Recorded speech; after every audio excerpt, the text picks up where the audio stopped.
أخاف الله رب العالمين إني أريد أن تبوء بإثمي وإثمك فتكون من أصحاب النار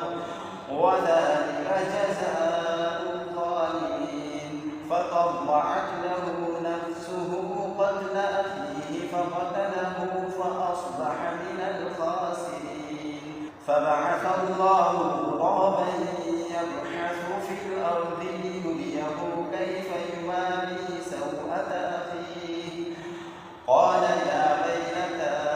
أعجزت أن أكون مثل هذا الغراب فأواري سوءة أخي فأصبح من النادمين من أجل ذلك كتبنا على بني إسرائيل أنه من قتل نفسا بغير نفس أو فساد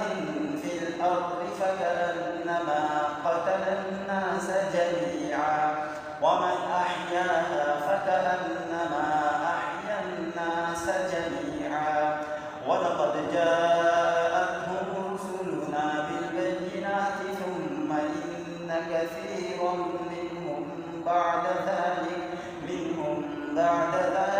في الأرض لمسرفون إنما جزاء الذين يحاربون الله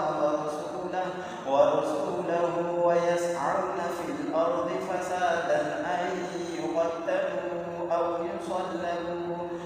يصلبوا أو تقطع أيديهم وأرجلهم من خلاف أو ينفون من الأرض ذلك لهم